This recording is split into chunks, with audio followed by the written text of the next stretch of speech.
Thanks for the invitation. And I thought I would talk briefly, because I'd really prefer to engage in discussion with you all and hear from your experiences, about a topic that I have been thinking about thanks to Lisa Bingham and Rob Christensen, with whom I worked on a panel recently about how to teach accountability in the context of collaborative governance.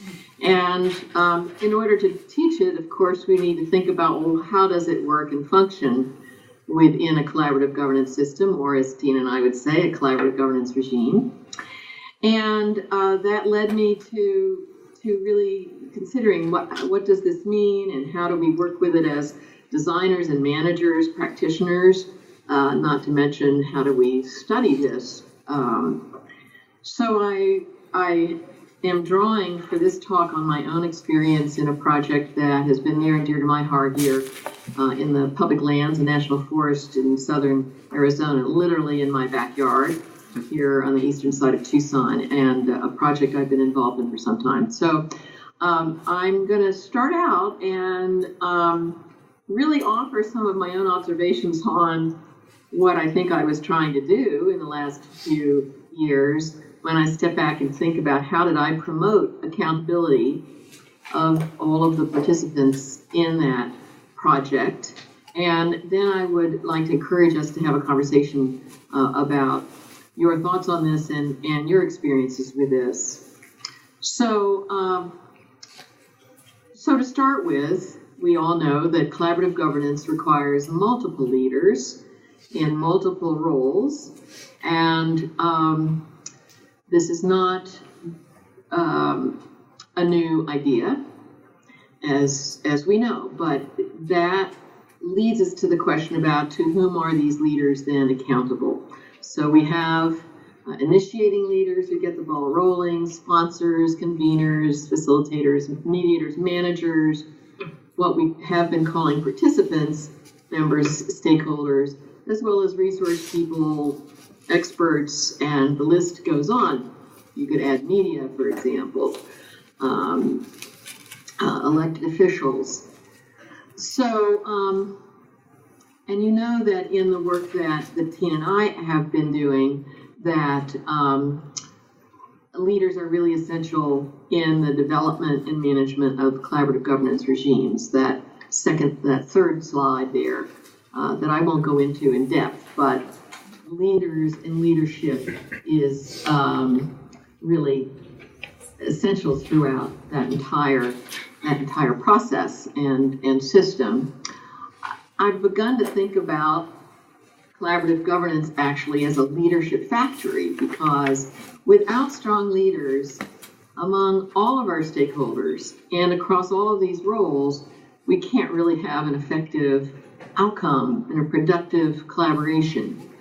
One weak link can really reduce the full depth of the problem solving, can potentially leave out an important issue or interest or aspect of local knowledge, for example. You're all very familiar and sensitized with that. So we can't really start or design or manage or learn, as I say in my slide on slide 4, deliberate or make decisions or act without multiple leaders. And I think one of the originating lenses through which the collaborative governance field has arisen is the dispute resolution lens, right? The conflict management field. And in that field, we have, over the decades, thought about a third party and stakeholders or participants, sort of the other, if you will. And rather than thinking about those participants and stakeholders as leaders themselves. And when they are serving in the function as a representative of other interests, whether it be a government agency, a nonprofit, NGOs, the corporate arena, private companies, or the public at large, they are functioning there as leaders of their own constituency or group, as well as participants in that group. And so this whole talk sort of builds on the idea of shifting our thinking about those who are engaged in the collaborative governance regime or system to be themselves leaders, and that we need to be creating, constructing, producing leaders in this leadership factory if we really want to do a good job. So these participants are serving the public interest. They are working in the public arena, and they have multiple accountabilities. Well, what does that mean? Well, I think it means at least two different kinds of accountabilities. And hello to those who are just coming in. I hope there are enough handouts for you. I'm on slide 4. I think, of course, and this is something that the scholarship in our field has really been focusing on in the last few years, and that is outcomes and impacts. So there is an accountability to performance, to the productivity performance, as Tina and I discuss it. And I'm only going to touch on that briefly, but there's also a set of ethical obligations to which these collaborative leaders, in the full sense of what I've been talking about, must contend. So on the productivity, on the performance side, if you've read that book or other previous articles from 2015, Tina and I have tried to address, conceptualize, and then think about how one would measure productivity of collaborative endeavors on a number of planes and units of analyses. And I'm not going to go into that in detail, but I do refer you to the book, the chapter on performance. What I'm interested in talking about today and having us focus on is something that's pretty central to the study and practice of public administration. And Waldo, back in the 80s, was trying to articulate the number of masters that public servants serve. And there are many, 12 here, but as Waldo acknowledged, there are even more than that. In slide 6, I show a set of 12 ethical obligations that Waldo articulated back in 1988. And similarly, within the context of collaborative governance, there are at least, in what I think are 5 key accountabilities. So in slide 7, one can think about the accountability of a leader at the table to their own home, agency, as I mentioned, organization or constituency. But they also have a growing accountability to the collaborative governance group or system or regime. They have an accountability to their own integrity, to their personal values, their own individual needs and preferences. They've got an accountability, if they are professionals, to their own set of professional standards of practice and ethics. And then finally, because we're talking about public policy issues here and public concerns, a larger accountability broadly beyond just the individual stakeholder needs and interests at the table. So I talk about these as 5 accountabilities when participating and leading in collaborative governance. And there are tensions among these. And what one hopes to do as a designer and manager of collaborative governance is to figure out how to identify, anticipate, and manage and reduce, if not mitigate, tensions that can easily arise among these accountabilities and make it difficult for leaders to both participate and to emerge and develop and strengthen their leadership roles.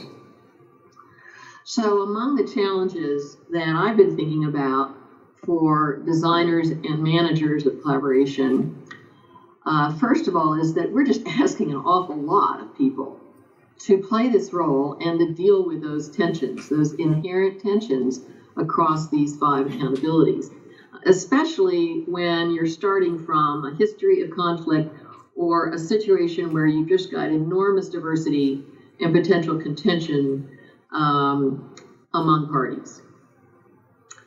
And while, again, from our conflict resolution roots, the practice is focused on the tensions and conflicts between parties, right? And how to resolve the diversity across those concerns. I would suggest we also need to look at the internal tensions across these multiple accountabilities that people are experiencing in these situations. I happen to think it leads directly to the frequency of burnout over the years in these situations. And when there is too much disparity across those roles, people, you're not going to be able to get them to the table, or they will just hang on as free riders and not contribute to the level they're expected, or they'll exit. They'll exercise their ability to exit. If not, then take other actions that might not advance the collaborative purpose. So in the end, the challenge is, if you don't know the extent of these tensions that individuals might be experiencing, you can't deal with it. And so you've got to take on an inquiring mode to educate yourself as a manager, facilitator, designer of these processes, and not ignore the potential for those tensions. Okay. I welcome, by the way, questions. Maybe this, before I go into the case, maybe this is a good point to see if there are any questions, at least a clarification right now. Nope. Now, in terms of NPOs and governance, it seems like there's a dissonance of respect almost that I would guess, in terms of that often NPOs are people whose maybe position, title, following, budget, long-term responsibility is not really clarified to governors, people who are in public office. And so it seems like if you're sitting down, there's a, like, okay, we're here, but maybe we won't get too far.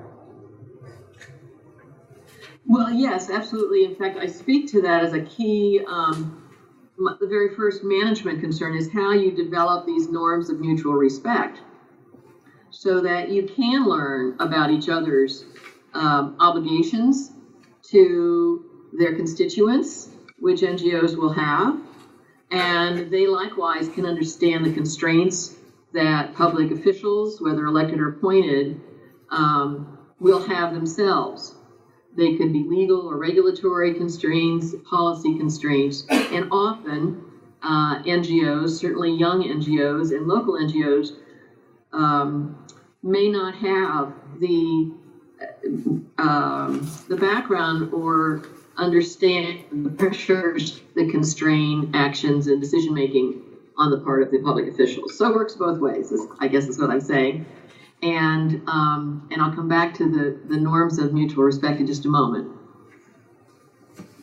Anything else before we go on? Yep. I had a quick question. When different collaborations get together and are trying to make this mutual trust, like you've mentioned, what would you say in a situation where a particular organization continues to use a very instrumentative approach to kind of take as much influence and power over the collaborative as they can? So this idea with this tension between an organization that's still wanting to act instrumentative in a collaboration for the sake of gain at the expense of others, and what kind of accountability would you do to kind of I'd assume you would want to have some type of agreed upon checks beforehand, but what would you do for that kind of scenario? Yeah. Okay, well, so maybe I should address that a little later after I've talked about the some of these points, but clearly that's a system that's not very well designed or managed, and would suggest that there be some kind of third-party assistance to balance the various sources of power and how they're expressed. that's one of the reasons, frankly, why I have been so intent over the last many years in trying to write about and researching collaborative governance, because I think this is an arena, it's an action arena, as Eleanor Ostrom has written about in her work, that can be easily influenced. It's very porous to internal and external influence, and there are lots of repeat players, meaning, as Lisa Bingham has brought up in the world of arbitration, people are more or less experienced in how you build consensus and try to reach common ground and so forth. So there are lots of ways in which these informal, many times ad hoc groups can be captured by a dominant force, whether it's an agency, a corporate interest, or a very influential NGO. So we'll come back to that though. But anything else before I go on? I have a question. Yep. I want to know if this take into account in some way the theory of Michael Porter about shared value. Taking into account shared value. Yeah. Yes, in the sense that there will be within the collaborative group the development of some shared values, right? But this tension I'm talking about might suggest that an individual there at the table does share certain values, but there are other values they may share with their home organization or constituency that might still be in conflict or create tensions for that person at the table. And yes, we are trying in collaboration to build shared values, but at the same time, as I continue to harp on, recognizing differences. And that is one of the important things that we need to appreciate. We're not going to get everyone to agree about everything. They may have very different, deeply shared values individually and as proponents of their interests. And they need to be recognized and respected. Those are some of the first steps in principled engagement, as you know, to building those norms of mutual respect and trust to move forward, okay? All right, so I'll give you just a little narrative on this case, and it's from my thinking about my own work as a facilitator. I actually am president of this NGO, but Friends of Barrington Pass is a collaborative group that started out as an advocacy coalition to deal with multiple recreational demands on a national forest in southern Arizona, Coronado National Forest, about 6 years ago. And very quickly, in a couple of years, they discovered that to be successful, they needed to play a certain role as a bridging organization and bring together the off-road vehicle groups, the hikers, the mountain bikers, the motorcyclists, the horseback riders, the hunters, the recreational target shooters, among many other interests, as well as the rancher who holds permits for cattle grazing on this mountain pass. Lots of user conflicts, an area that had been managed with very limited resources by the district of the forest, and was essentially sort of a sacrifice zone. It's the place you go out Wild West, nobody's around, let's go, target practice or take our used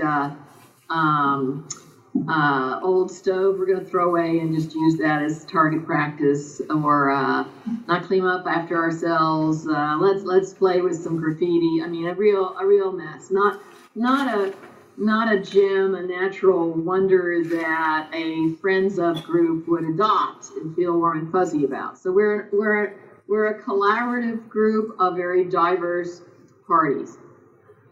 And that itself has taken a long time to convene and build a board and develop mutual trust for conversations among these people. So one of the first projects we took on and finished last year was a collaborative area management plan.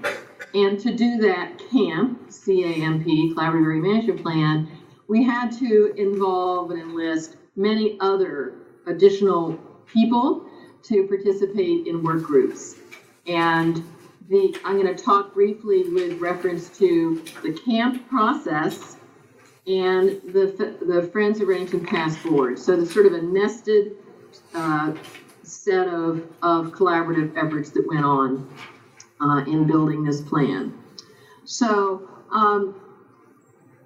so two pieces here. How do we design a collaborative effort so that we can minimize the tensions across these accountabilities? And then how can we manage them? So I'm on slide 10 now. This is what I came up with anyway, and thinking about how do I, if I focus on accountability and not necessarily other best practice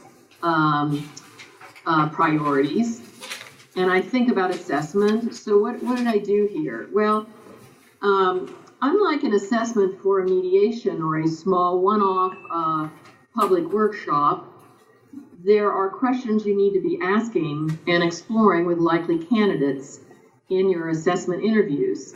For example, how do they connect with their home organization? What formal and informal role do they play?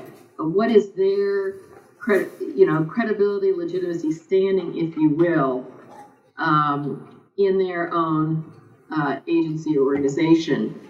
And how do they understand the value of the collaborative process? What's the value add there for them if they participate?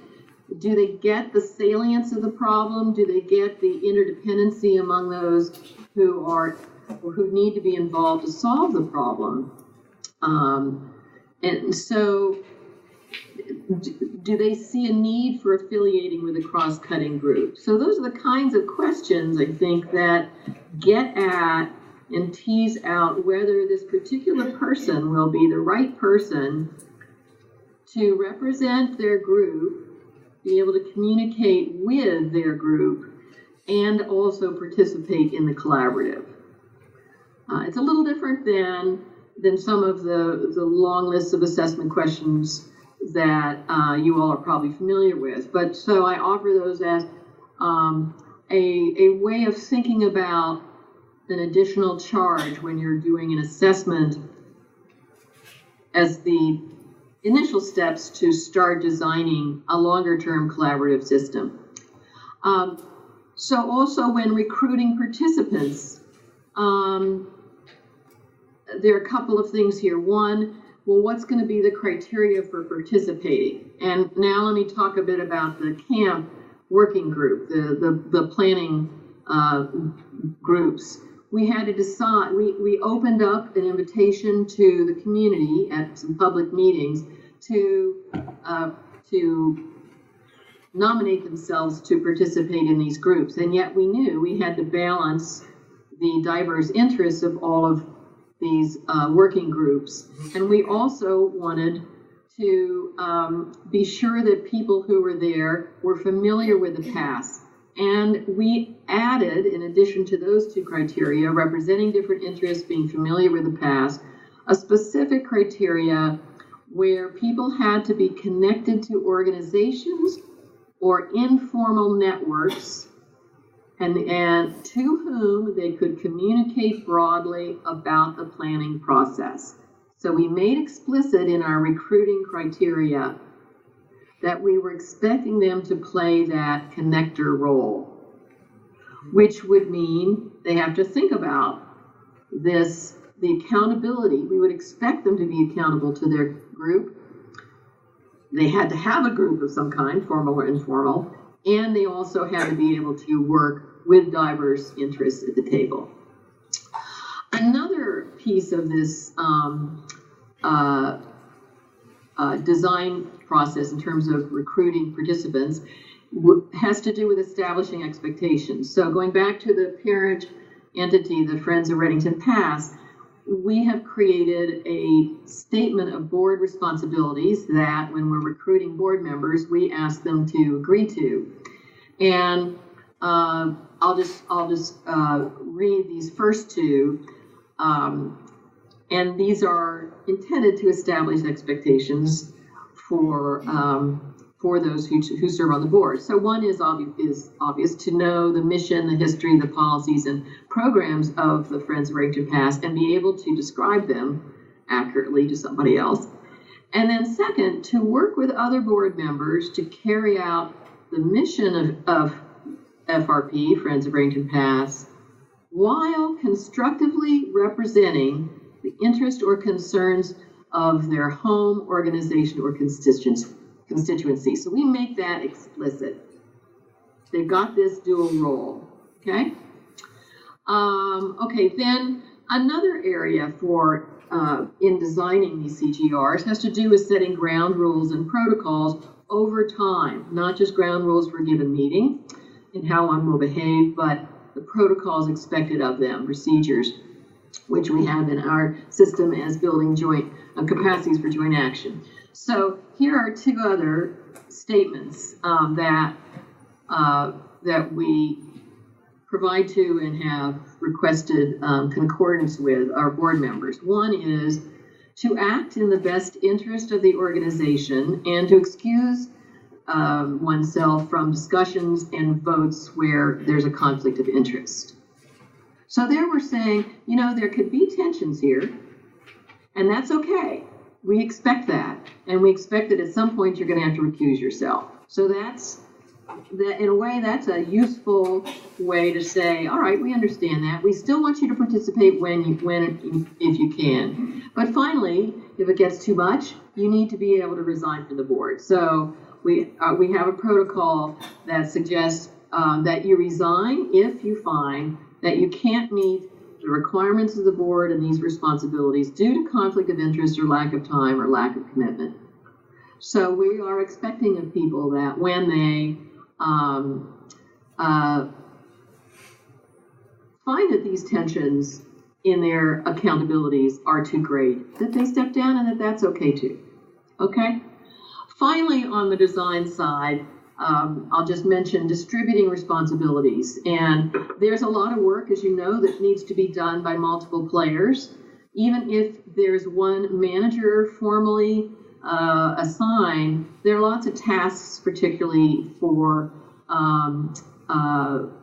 bottom-up groups such as this, where you need to bear in mind that people have formal and informal responsibilities that have to be balanced and managed. And so you need to think about rotating offices, rotating tasks, take advantage of people who have strong skill sets so the tasks can be conducted efficiently and so forth, and be careful, as I suggested earlier, about burnout.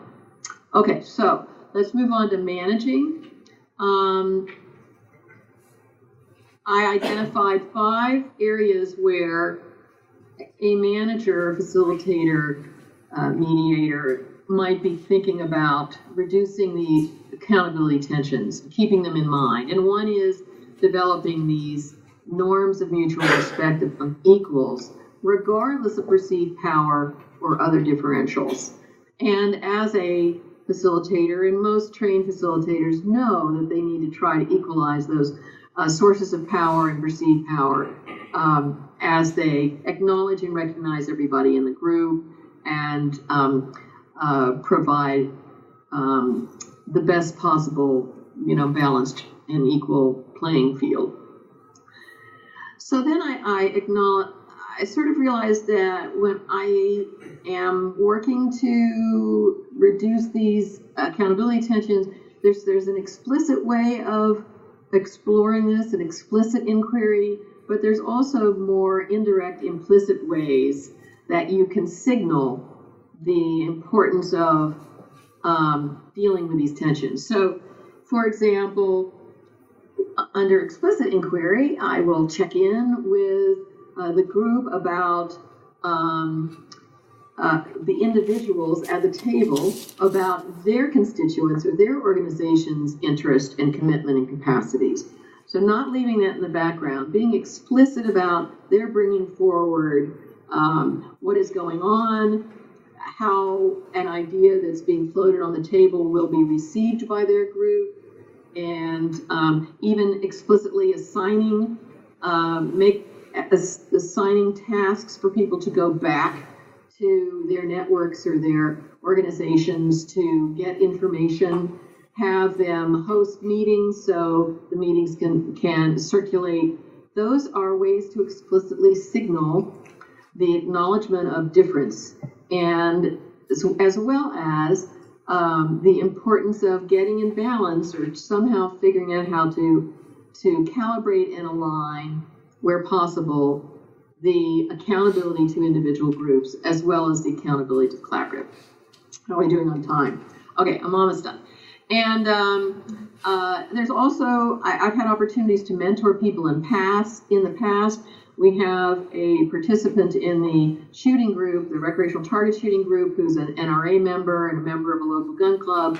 And he was experiencing a lot of difficulty being in that group and understanding that he had some very strong Second Amendment people in his world and his network, and how to reconcile the differences and the conversations at the table and how to communicate those to his colleagues. So private mentoring was a way to do that and to recognize, not just sort of assume everything's fine, but to recognize explicitly those tensions and work with them one-on-one. On the implicit tacit side, taking opportunities to reinforce that they're representatives. When you introduce them to others or around the table, you are acknowledging their role in their own organization, and you are conveying positive knowledge that you might have about their group's accomplishments and mentioning them, acknowledging, recognizing them. That again is sort of signaling that, okay, we get it. You have this identity and you have these commitments to other people that should be respected. Then I'm going to put a plug in for quiet time.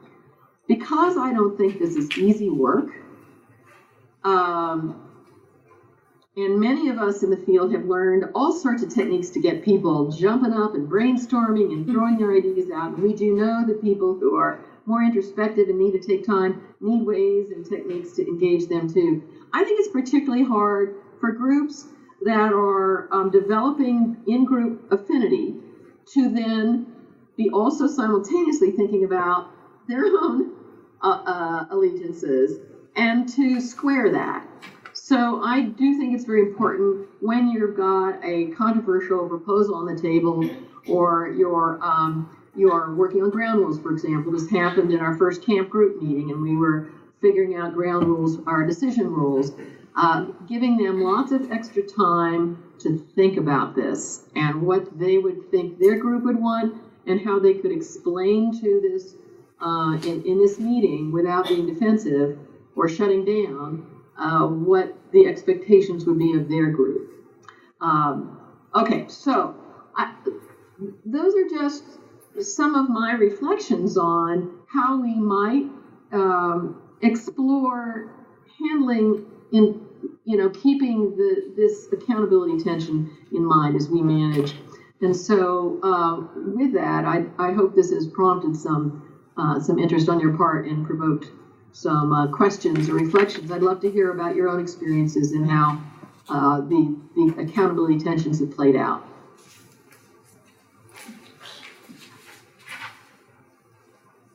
Yeah, I'll bring up some experience from a long time ago. I'm talking like 35 years ago in the Superfund legislation, which then was passed. I believe it was passed just about the last day of legislation or the last month of legislation before Carter left office, to which Reagan essentially defunded a good amount of the Superfund structure, and I don't know the exact details there, but that was defunded, I think, over like 3 to 6 years, more or less. Or let's say, if not defunded completely, it was sidelined. So that now, the recent Superfund legislation, which I haven't researched but have heard, that, well, and just a point of the importance, the import was that I quit a job after a promotion in a research and development manufacturing job, the best job I ever had, really. the best and the most challenging job I ever had to work on the Superfund legislation, and saw it pass pretty quickly, and then I went nowhere with it, although I didn't give up on it. But I didn't see what I was going to do with it locally, although I talked about it for 2 or 3 years and met with people and things. But fast forward like 30 years, the toxic Superfund legislation I heard is before Congress and up for revoting, and catch this. The chemical interests want a much stronger Superfund. Now, why would that be? Because that will lower their legal costs, and it will show cooperation, and it will take the onus of being the bad guy dumping chemicals in the stream off their head, and they will look a lot better, and they will have pressure internally that everybody internally in a chemical company, like Ortho maybe, has less reason to take a resistance mode, like we don't have to do much. We've always gotten away with grandfathered stuff. The EPA isn't going to cut out our chemicals because they only cut out like 1 in 250, So well, I think you brought up a really interesting point that in that case, the corporate community sees a value and has incentives to work in a collaborative manner with the regulators and with other stakeholder groups and claimants. So, and their incentives will be different from the neighborhoods where there might be a Superfund or brownfield site, or the regulators who are trying to solve problems and not create too many waves. I mean, we're very beholden, this whole field, to the initial Superfund legislation and funding that enabled EPA to get a jump on the creation of opportunities and the demand for mediators and facilitators that have funded their CPRC program for so many years. So, other questions?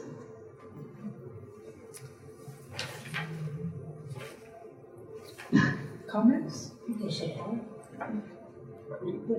I'm wondering if you might be able to talk about the implications for like divided executive governance systems, like those with a president and a prime minister, because I think sometimes you often see, rather than those systems collaborating, it's really just that like one position really has the power. I'm thinking, in Russia, for example, it's Putin, regardless of whether he was president or PM, had all of the power over whoever his counterpart happened to be, and yeah.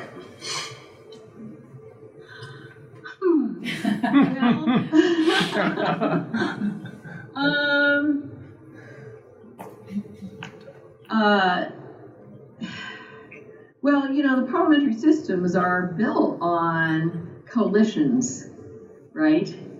And so you could start from how you develop a majority within a parliamentary system and contain and preserve that coalition until another stronger coalition arises of many different but aligned interests. So in our presidential system, with a sort of a management bureaucracy, the tensions here are where Congress, and what we've experienced in the last several years with a Congress that has not had a hard time making decisions, is either along the lines that Rosemary O'Leary has researched in guerrilla government, or just sort of staying below the radar with very limited funding to do some of the kinds of creative collaborative work that were done when budgets were a little more flush, I have to say. I don't know if that really gets to your question, but it's my best shot at it.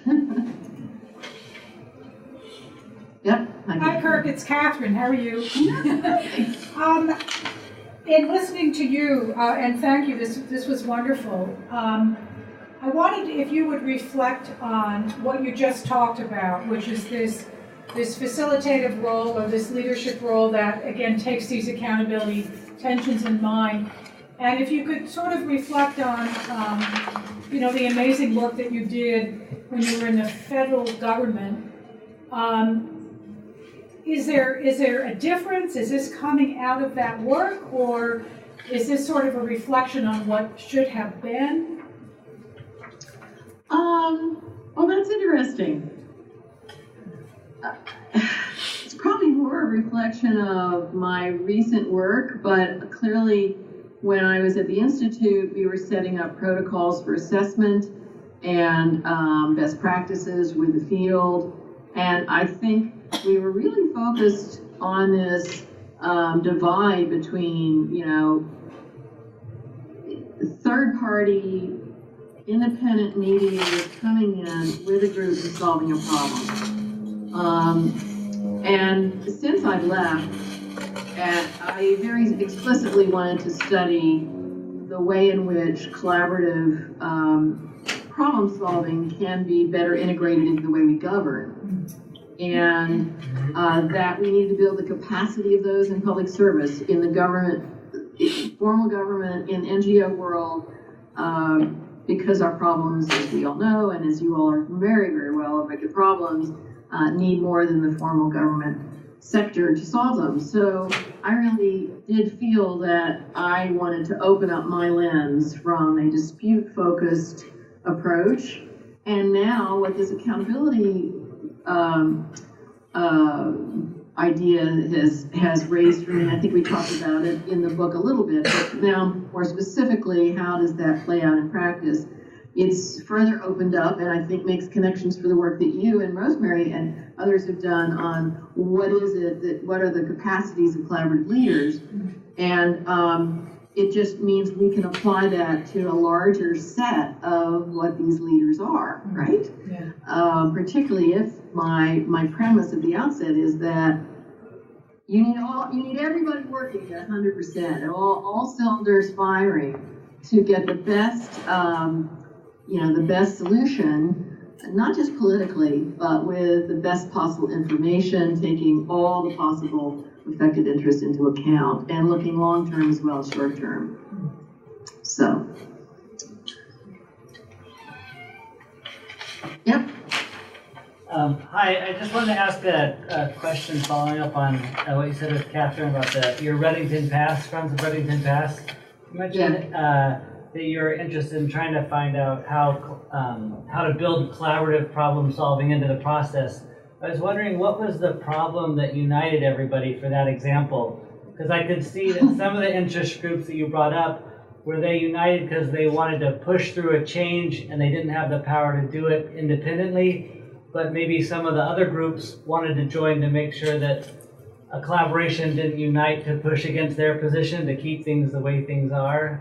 You sound like you have some diverse stakeholders there. Well, I think, there were multiple incentives. I think most importantly, the Forest Service didn't have the capacity to do the central enforcement and management up there. So it was just being left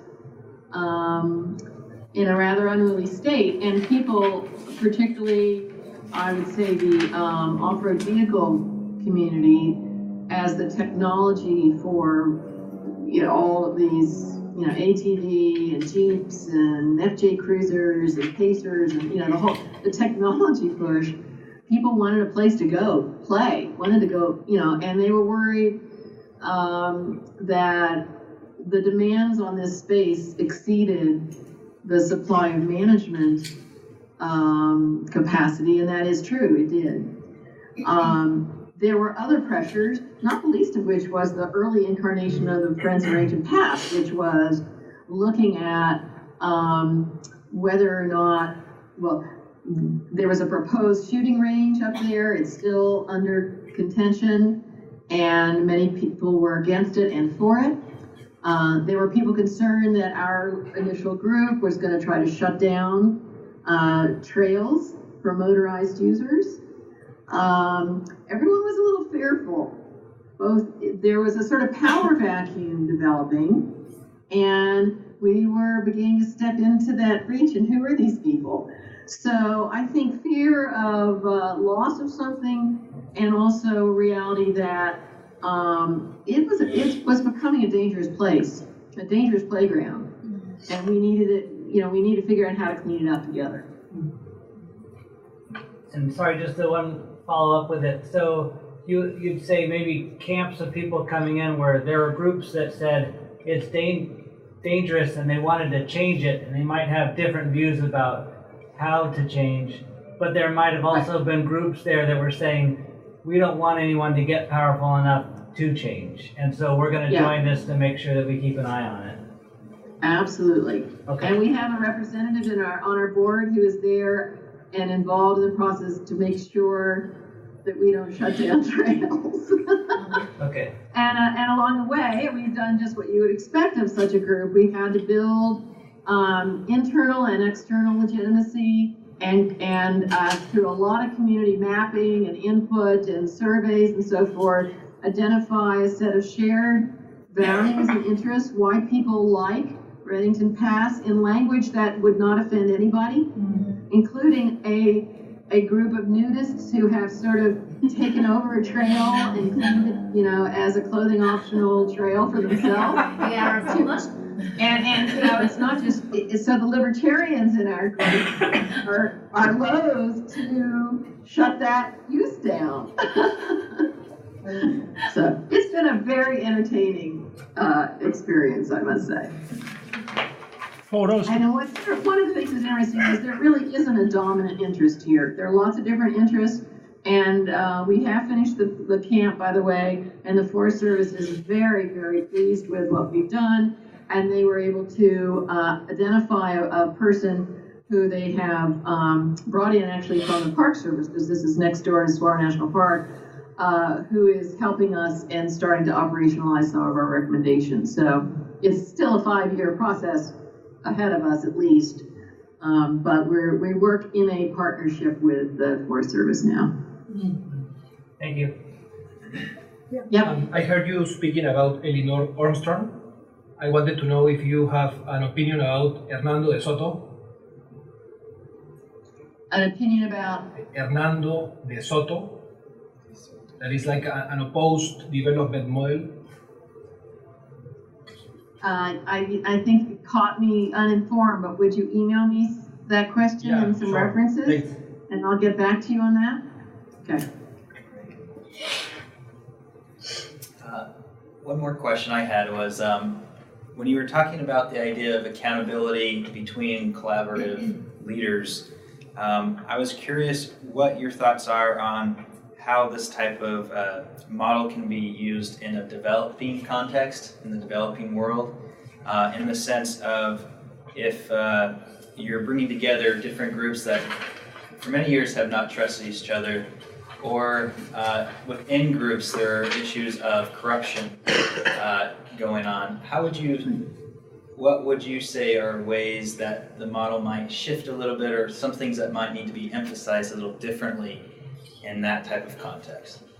Yeah. Really great question. And, I know you all have a lot of international students at Maxwell, and as do we. The collaborative governance minor that we have here in our MBA program it's also serves as a minor for our master's in development studies. So we have a lot of concerns, and it's an interest that Tina and I both share on the extent to which these models, this framework, can work in different developing settings.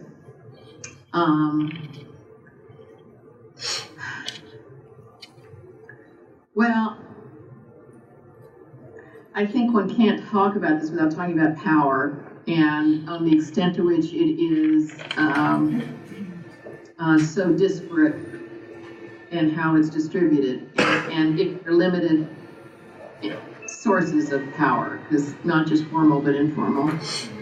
And so in a developing setting, you usually have quite a disparity. And so, as you may know, Tina and I have developed this typology of different kinds of CGRs. And so I would be inclined to encourage some third-party institution to be the convener in quality control, and to also do a very careful assessment to be sure that the individuals and the groups they would represent have the capacity to come to the table, as well as to work in the kind of fair and transparent manner you got to work. And so in a corrupt system, and I have some students who are working in some areas in Brazil where they're actually trying to think about how to develop a collaborative system that could be used strategically as a way to break through a corrupt political situation at the local level. So I would expect that there'll be other people interested in how to do that, hopefully in a good way, because I think there's something there. Because in a corrupt society, either it's just such an embedded norm that no one thinks of it as corruption, it's just the way you do business, right? But there's other forms of corruption that are really very harmful to individuals and groups of people, where norms of trust have broken down so much that a carefully crafted collaborative effort as it evolves might be able to reestablish some of those norms of trust. It's a very complicated question. Thanks for asking. Thanks for the response, though. Appreciate it. One thing occurs to me, that since we're dealing with the commons, we really have to deal with land and water and earth resources. And I'm not sure that there are, in most people's lives, there are adequate baselines for sensitivity and a mindset that isn't, I'm going to say, biased by the Horace Mann experience of 20 years of sitting in a classroom and not even making sure that the window might be cracked for some fresh air. Well, I don't know. I mean, I think that we all come from different perspectives on that. And remember, generally, collaboration has a lot of transaction costs, and this is not the way we normally do business, in large part because it takes a lot of thought and energy to even get people with whom you disagree in the same room. So you want to do it when there aren't any other ways to do it. Nothing's going to happen if you don't. You've got an impasse, and you've got a serious problem, whether it's a Superfund site, as you talked about earlier, or a real situation where people are in jeopardy. There has to be a salient, wicked problem that can't be solved by business as usual to justify and to incentivize people to start talking with folks they would normally not talk with. It's complicated. Yeah. So I know there are it is tempting to see these collaborative norms as ones we should institutionalize and put in place everywhere, and this is how we should govern. But there are real good reasons for bureaucracy. There are really good reasons for having a healthy private sector, and to, as we witnessed in the last 4 years, to build a very strong nonprofit arena, and to also create bridges and avenues for them to work together. Well, I guess our time seems to be up, and what we can simply do at this point is to thank you very much for joining us, and hope you will join us again at another point and share with us some of those wonderful insights on collaborative governance. Thank you very much.